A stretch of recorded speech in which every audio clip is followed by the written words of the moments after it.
itu bukan berarti kita nggak pernah marah. Itu ternyata jawabannya.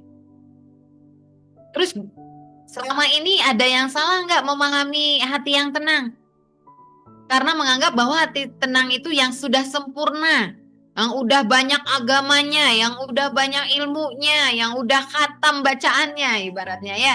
Hidup tenang tuh berarti hidup yang secara hartanya udah terpenuhi. Atau kehidupan yang anaknya sudah beres semuanya, pendidikan dan lain sebagainya. Apakah dikatakan tenang ketika kita sudah bisa meraih prestasi? Hidup tenang karena kita udah nggak ada bermasalah dengan orang lain. Sempurna banget ya hidupnya ya. Maka orang yang tenang itu katanya nggak boleh marah-marah. Nah, sekarang kita baru sadar. Hati yang tenang itu bukan berarti kita nggak pernah kecewa loh. Dan hati yang tenang itu bukan berarti masalah kita itu udah tuntas. Yang bisa jadi ada yang masih pening, ditagih hutang ya. Bisa jadi ada yang masih berjuang garis dua gitu ya. Ada yang masih jomblo pengen ketemu pasangan. Ada yang pasangan kurang solid pengennya ideal dan sebagainya gitu ya. Dan rasa-rasa itu nggak masalah. Bukan kita menunggu semuanya beres baru kita bisa tenang. Nah ini ada kekeliruan yang kadang ada yang berpikir begitu. Tenang itu berarti harus bisa sukses segala hal. Sekarang kita luruskan yuk. Tenang itu bukan berarti kita nggak pernah kecewa. Tenang itu bukan berarti masalah kita udah beres.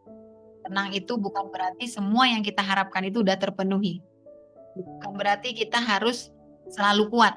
Tenang itu berarti kita bisa nahan air mata. Bukan seperti itu. Tapi menjernihkan hati, menenangkan jiwa, rasa tenang. Itu berarti, yuk dicatat, tidak membiarkan rasa itu menguasai hidup. Itu baru artinya tenang. Itu yang berarti menjernihkan hati gitu. Kembali kepada Allah, pulang kepada Allah.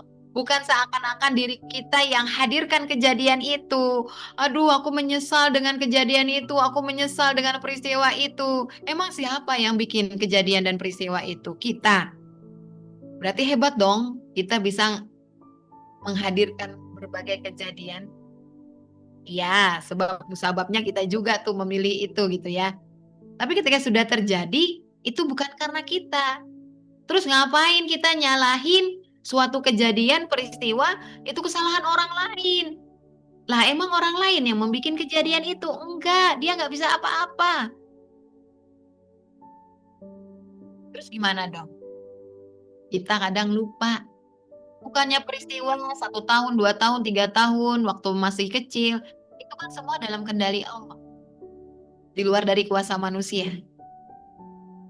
Nah sekarang coba aku Nada tanya, pernah nggak sahabat semua merasa ada nih amanah kecil yang muncul, lalu cepat reda? Atau ada duka besar, tapi entah kenapa terasa ringan saat diserahkan kepada Allah. Yang mana yang pernah Anda rasain? Sahabat semua yuk. Dua-duanya pernah, Zah. Dua-duanya pernah ya. Borong banget ya. Diborong kedua-duanya ya. Oke. Dan Namanya itu, dan itu tandanya bahwa hati kita sedang belajar jernih. Karena hati yang jernih itu bukan hati yang tanpa badai. Kita itu jangan kemakan quotes-quotes yang kadang-kala itu quotesnya itu tuh beda beda kasus, beda posisi, beda tempat. Jadi nggak digeneralisir loh. Ada yang bilang tenang itu ketika kita bisa menyelesaikan ujian. Kita sudah melewati badai, maka kita akan ketemu tenang.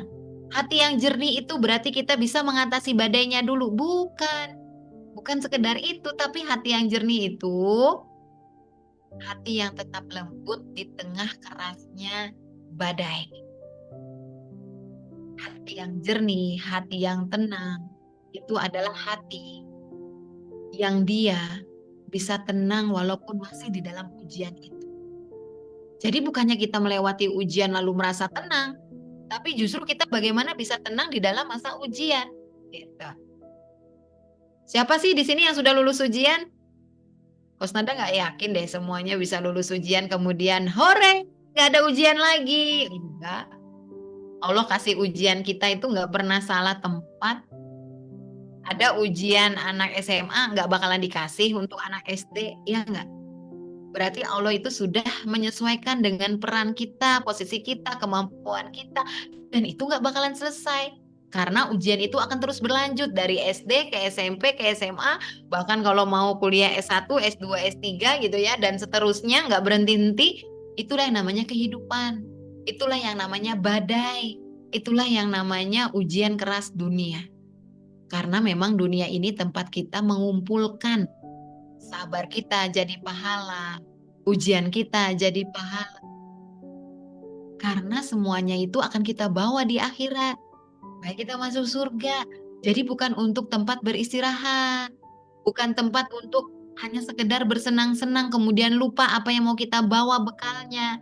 Besok tuh kita mau berangkat naik pesawat, kita harus siapin dulu bekal kita apa. Masih mending pesawatnya ada penerbangannya flight jam berapa.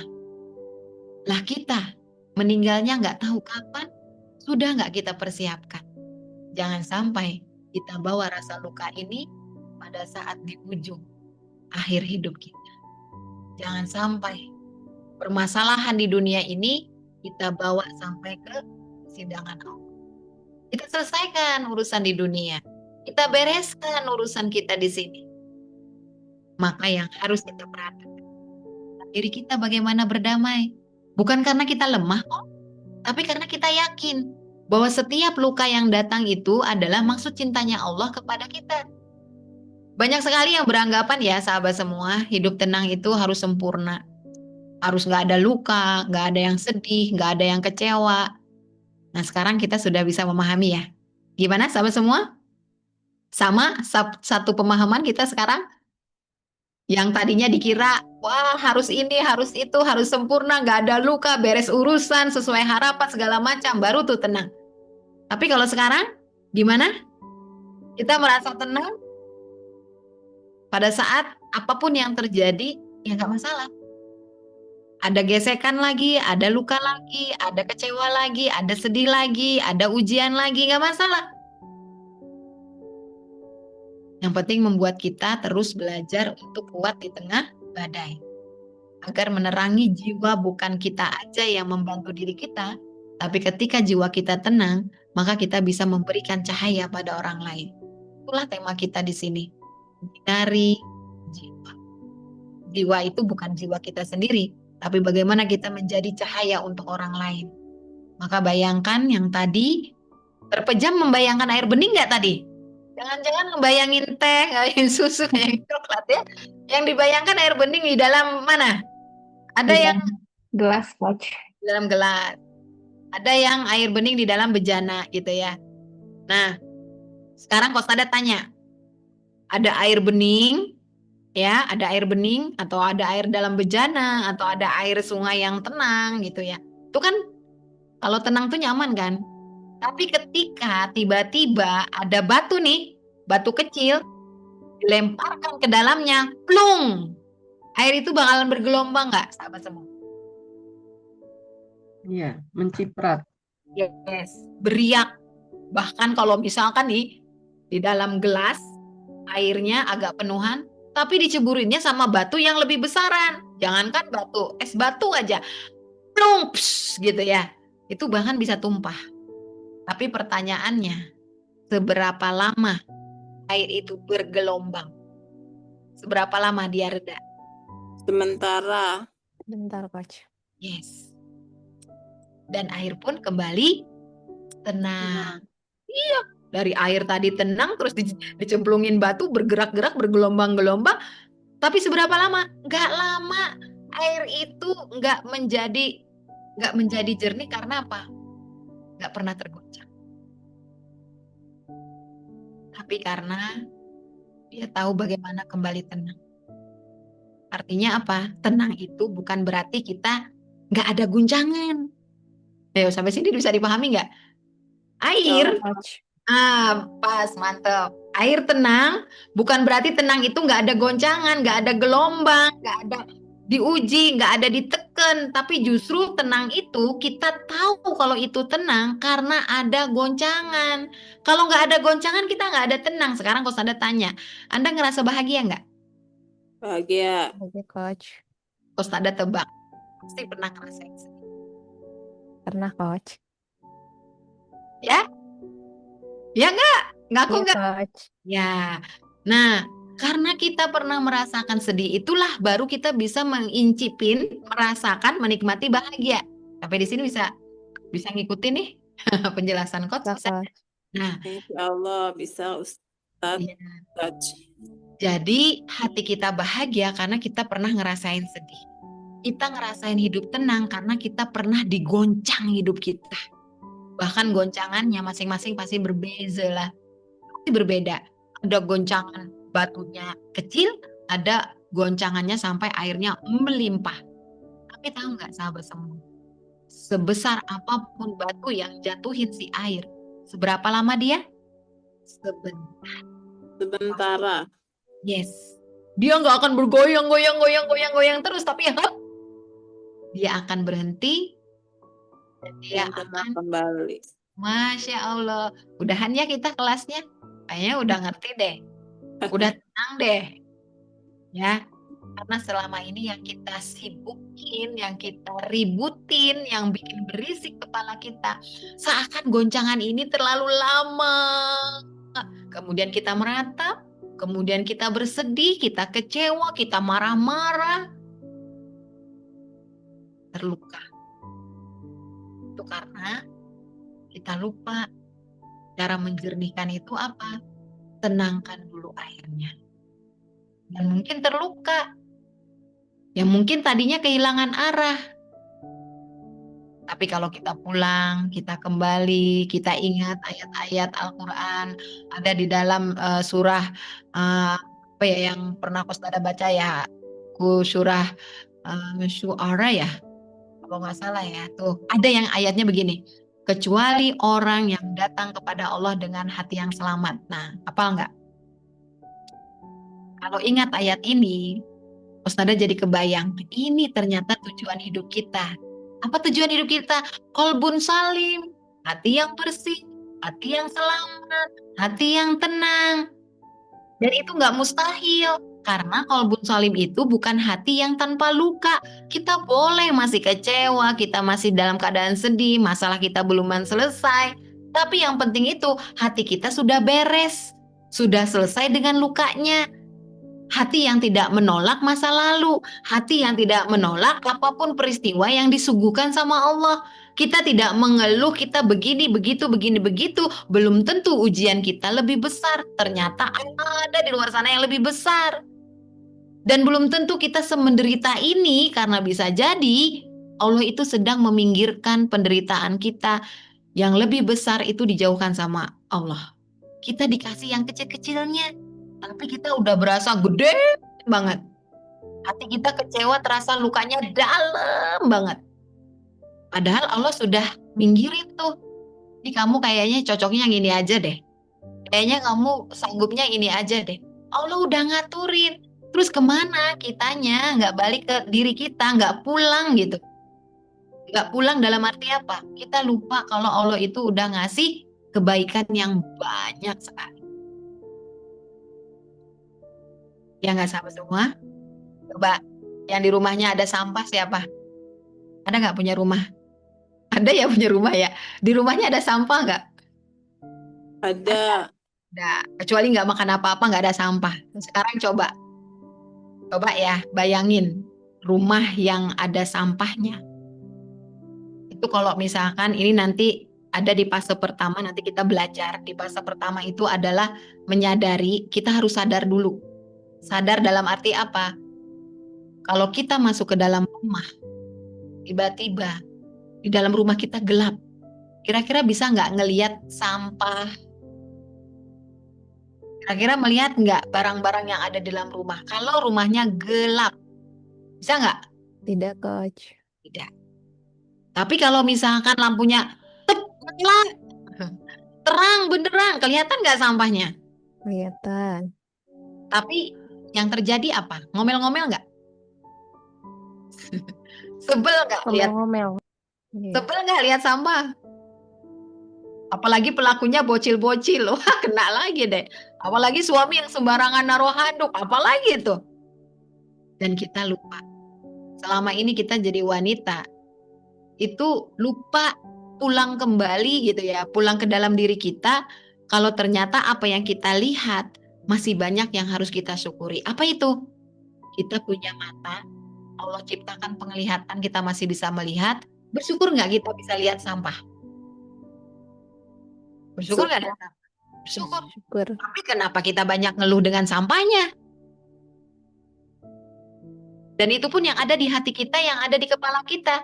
Selama ini kita sibuk dengan sampahnya. Dihina, dicaci maki, diremehkan, ditertawakan, diomelin, dikatain di belakang, dianggap gagal, dianggap gak berhasil, gak disupport, gak disayangin, gak diperhatikan, dibanding-bandingkan. Hanya itu yang bisa kita perbesar sehingga menjadi sebuah luka. Tapi kita lupa kalau apa yang kita hadapi itu pemberian Allah. Sejelek-jeleknya yang kita hadapi, sekotor-kotornya yang kita hadapi, kita bersyukur. Allah menampakkan semuanya itu supaya apa? Supaya Allah itu ngasih tahu ke kita, ini loh yang dibersihkan, ini loh yang harus diselesaikan. Kalau nggak ditampakkan sama Allah, apa yang mau kita bersihkan? Kalau di rumah itu kotorannya, sampahnya nggak terkotak, gimana kita bisa membersihkan? Maka saat ketika Allah menunjukkan semua yang nggak baik-baik di hadapan kita, saat itu kita bereskan. Mungkin kita benahi diri kita, mulai dari sholat kita, mulai dari lisan kita, mulai dari amal kita, mulai dari sedekah kita, mulai dari memperbaiki bacaan Quran kita, memperbaiki akhlak kita, itu pelan-pelan kita baikin. Dan kita bersyukur nih, kita punya hidung, punya panca indera penciuman, sehingga kita bisa mencium aroma sampah. Dan sering kita lupa, kita hanya mengeluh, sampah ini bau banget ya, sampah ini gak enak banget. Kita hanya bisa mengeluh, tapi kita lupa kalau kita masih diberikan panca indera yang bisa mencium. Berarti sahabat semua, yang kadang membuat kita mengeluh itu bukan karena masalahnya, tapi karena kita kurang bersyukur. Karena banyak banget yang perlu kita syukuri. Nikmat yang sekarang kita hadapi aja, itu banyak banget. Yuk, kita benar-benar ambil materi hari ini menjadi materi besar dalam hidup kita, bahwa setiap peristiwa adalah pesan cinta. Gak cuma diomongin ya, tapi diresapin. Karena kelak, nanti saat hati kita pulang kepada Allah, kita tidak membawa rasa mengeluh. Jangan sampai kita meninggal, kita membawa dendam. Tapi apa yang kita bawa? Yuk kita bawa senyum, kita bawa ketenangan. Yuk kita siapkan sisa waktu kita, ya kita nggak tahu besok masih berumur nggak ya si Bu Eki, Bu Ine, atau Kusnada, atau Bu Fitri, masih hidup nggak ya? Tapi kita pengen pulang ketemu sama Allah itu nanti dengan hati yang bersih, dengan jiwa yang lembut, dengan cinta yang penuh kasih. Gak ada bermasalah dengan siapapun, gak ada bermasalah dengan diri kita. Maka izinkan hari ini kita belajar untuk menjernihkan hati kita, totalitas tidak didengerin aja. Tapi yuk kita bentuk diri kita, bukan hanya dilihat kuat saja, tapi yuk kita merasakan Allah itu sangat dekat banget. Allah itu sangat lembut banget.